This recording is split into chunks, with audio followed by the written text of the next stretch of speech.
If you want to know the 3 best ways to improve your productivity, you're in the right place. Right now in 2023, you have the golden opportunity to leverage all the different things that exist within the productivity ecosystem, like apps, automation, and the last thing, which you're gonna really hopefully like at the end of this video. Number 1, do system improvement sessions. Now, I've talked about this before on my channel, but many people do not sit down and think, how can I be more productive in a tangible way? So for example, if you are sitting there thinking about how you can be more productive, sounds like a productive thing to do, right? But if you don't have any sort of tangible knowledge of the space of productivity, then you're doing yourself a disservice. So first of all, what I'd recommend you do in order to have quality system improvement sessions is to obviously watch content like this, or read books like Deep Work and Atomic Habits by James Clear. So what those 2 books do is they put you in a frame of mind that I think are really good. And I would even tack on The 4-Hour Workweek by Tim Ferriss. Even if you just get the cliff notes of these few books, what you'll understand is a few things. Productivity is usually predicated on those people who have strong habits towards being productive. Number 2, by leveraging your time effectively and efficiently regarding automation, delegation, and elimination, as we learned in the 4-Hour Workweek, we can fundamentally realize that productivity comes down to one simple definition: amount of units produced per amount of time spent working. So in order to increase our productivity, we do have to think about it in multiple dimensions, which is outside of our own, which I'll get into later. But by reading these books, you'll learn about ways to optimize your day and optimize your habits. For example, in the morning, I immediately have a productive morning just by waking up, putting in my AirPods, and having the lowest friction morning routine possible, which includes me pressing an automation that turns on the Daily Stoic,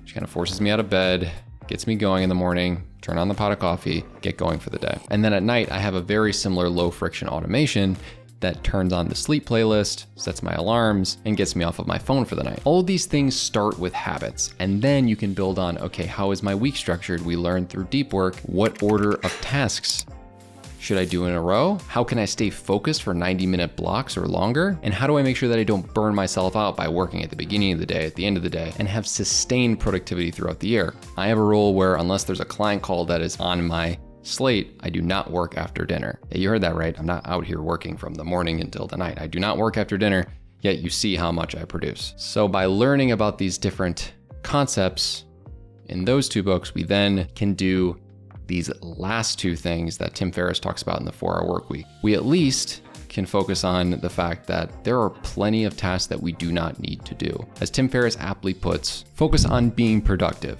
not busy. So since there are a lot of different things going on, I could be busying myself with these minor tweaks of things at my own Notion workspace. Am I doing that? Not particularly. Have I recorded about 20 videos today? Yes. Would you quantify that as productive over me tweaking minor things here and there? I would, because at the end of the day, unless it serves a higher purpose, it's just busy work, and we need to get rid of tasks that don't really matter. And then step 2 in this process is that we should automate as many tasks as possible. Tim Ferriss talks about this in the 4-Hour Workweek extensively, and this is before the time of things like Make.com and Zapier integrating into content calendars and productivity apps. If I were to tell you right now that I could take your productivity system if you were a content creator, and every single description you'd ever write would be automated, the tags would be automated, the titles would be automated based off of the transcription of the video that you made, and you'd say, Dimitri, are you doing that? And I might be like, yeah. What would you say? Would you say, oh my God, how'd you make that happen? What if I told you I have automation set up so I literally can't have writer's block because of the existence of other content and the ideas that I get from them? That's crazy. Automating these small things may seem meaningless, but there are different ways that we can have steps in our CRM built out, steps in our content calendar built out, where we do not need to do menial tasks. It is cheaper to automate than it is to outsource, and that is why I want to point that out first. But it is more important to understand the core fundamentals of productivity before we even get into automation, because you don't know what to automate if you don't get fundamental productivity principles from very easy reads like 4-Hour Workweek, Deep Work, and Atomic Habits. Lastly, delegation. So this is something that is not talked about enough. But if you are trying to build your own business, or even if you are in a workplace where you're able to delegate work, you should probably be doing that, because that increases your leverage on your time, because you gave work to somebody else, and it essentially increases the capacity of your output because what was on your plate is given to other people. I mean, like, fundamentally, isn't it kind of funny that parents give chores to kids because it's increasing the leverage that they have on their time while training them to be respectful human beings and keep things clean. It's funny how that works.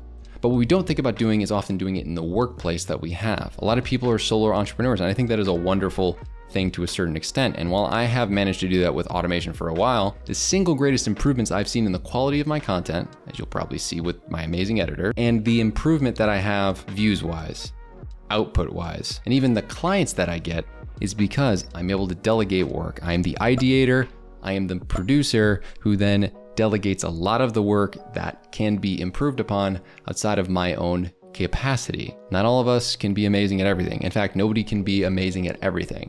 We can be good at a lot of things, but amazing work is what ends up allowing us to be truly productive because we are doing the most with our time possible. It's all about thinking about productivity as a leverage equation rather than working under the assumption that what we're doing on a daily basis is only onus on our morning routine, all that kind of stuff.